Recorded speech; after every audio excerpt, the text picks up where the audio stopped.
So how do you feel, or I mean, how do you make employees feel seen and heard?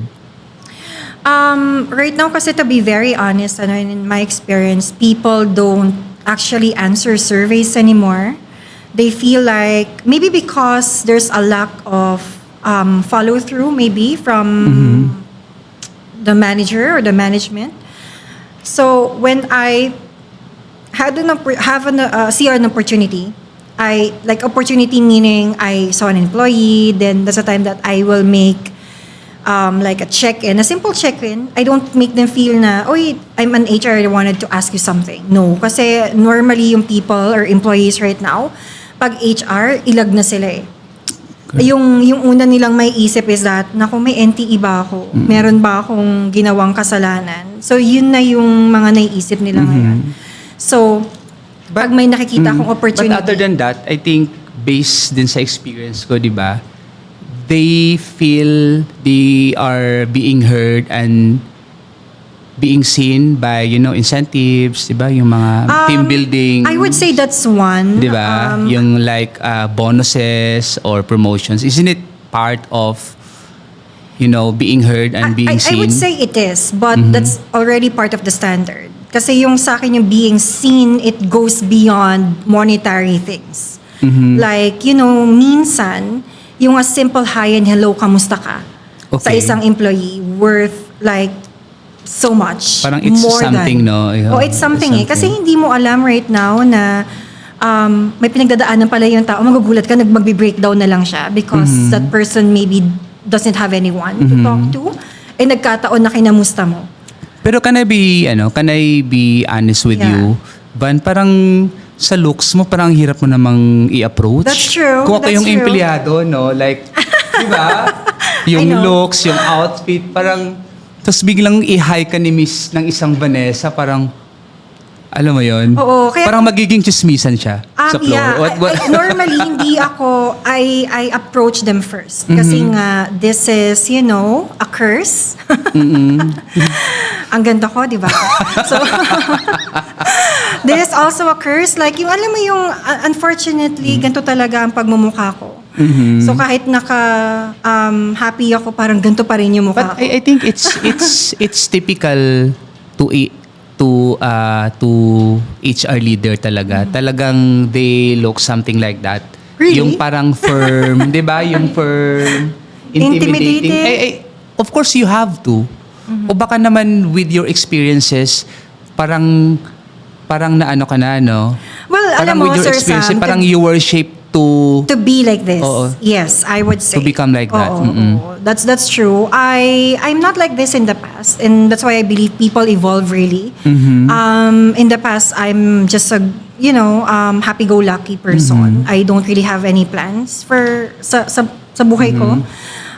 But I guess you will be put in a situation that you will be forced to evolve. So ganito siya ngayon. Now, I also acknowledge na my looks can be intimidating, so I approach them first. Okay. Yeah. So now, can you tell me more about the company you're currently with?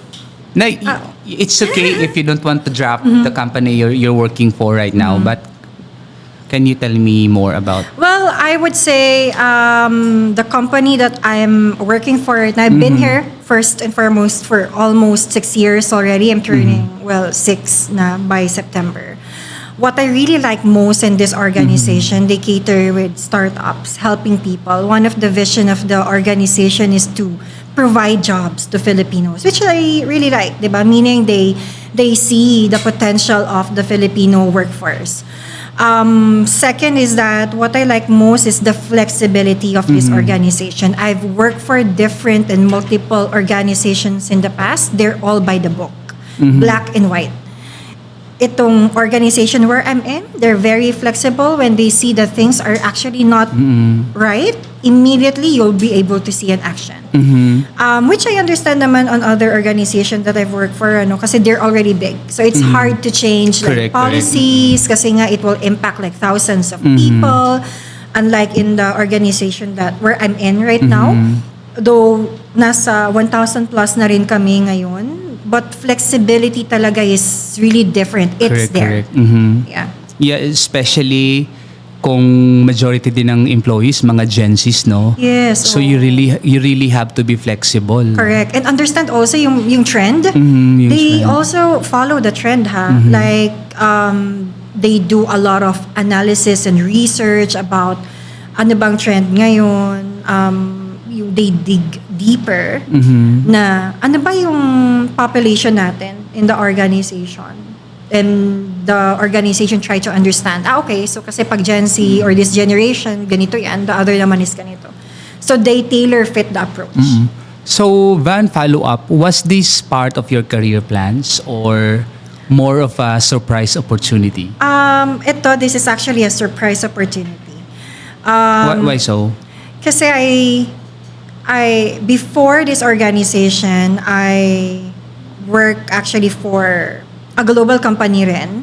The global company here, wala na siya in the Philippines. I'm the one who actually closed that organization. They have opted to transfer all the manpower in Vietnam, where I am actually part of. I'm part of the Southeast Asia group, so I travel in Vietnam as well.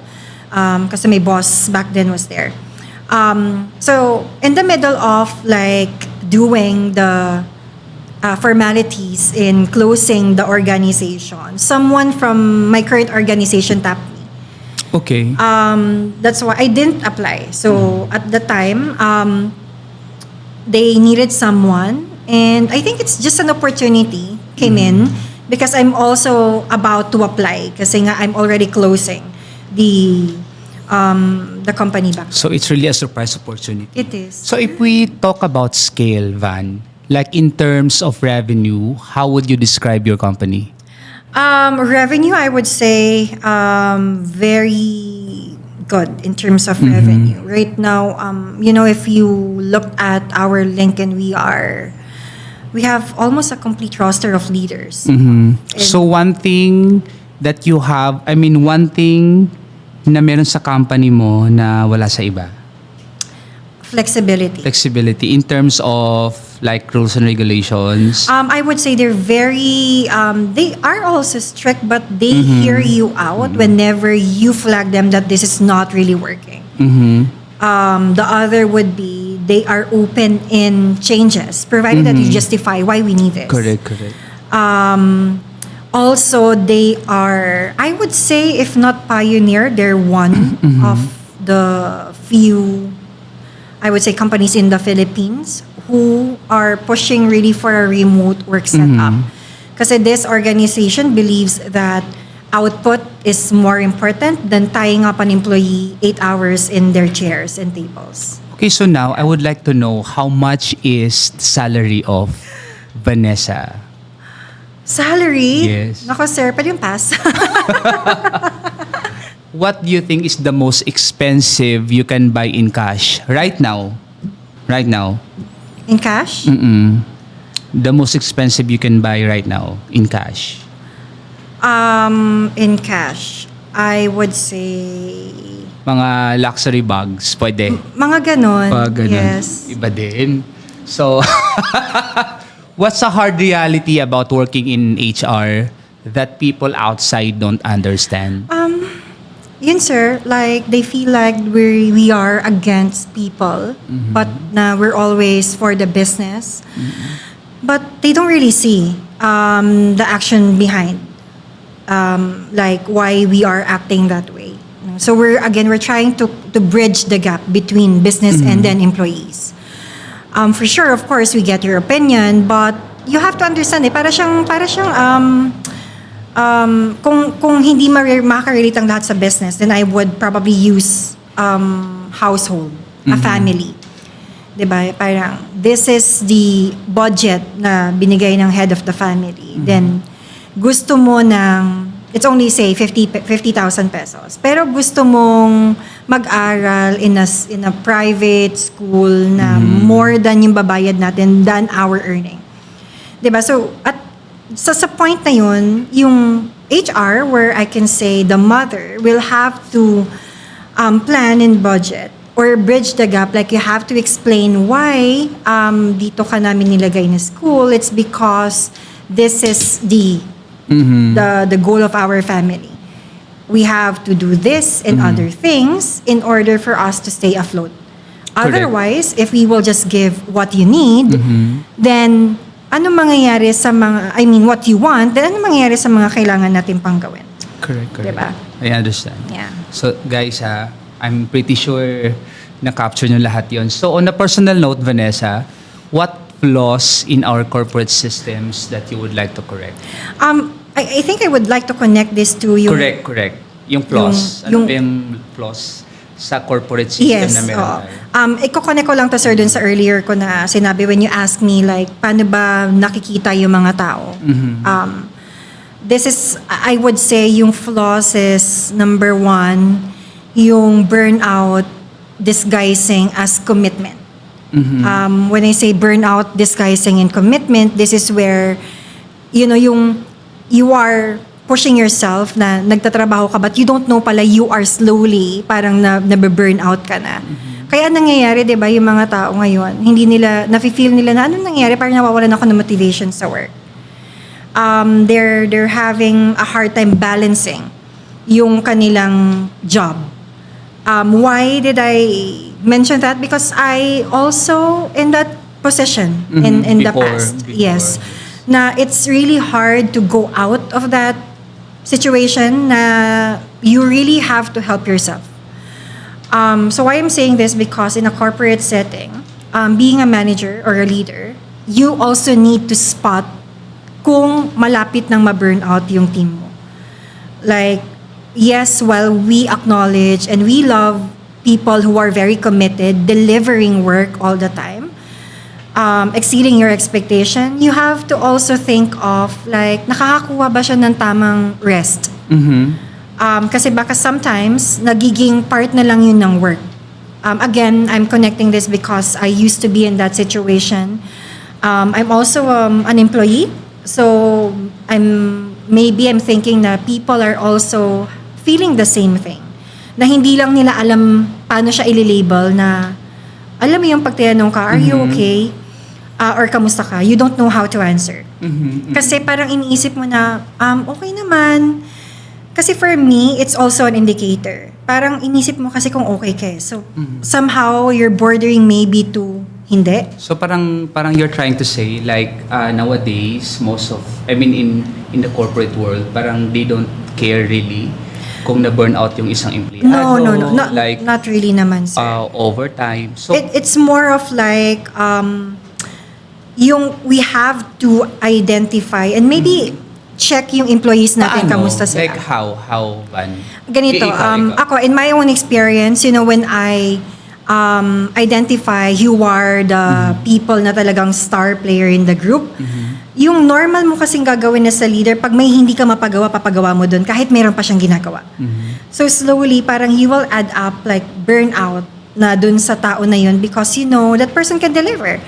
But it's just that yung other people na you think that can't deliver that, yung trabaho, ipapass on mo sa kanya. So, natatabunan na siya ng work. Parang, for me, in my view, dapat as a manager or in the leadership, you have to also ensure you protect also your top performers. Okay. Kasi yung mga committed one, like even though they say they're committed, sometimes you don't know meron din silang pinagdadaanan na we want to protect that commitment by giving them enough like room to really rest.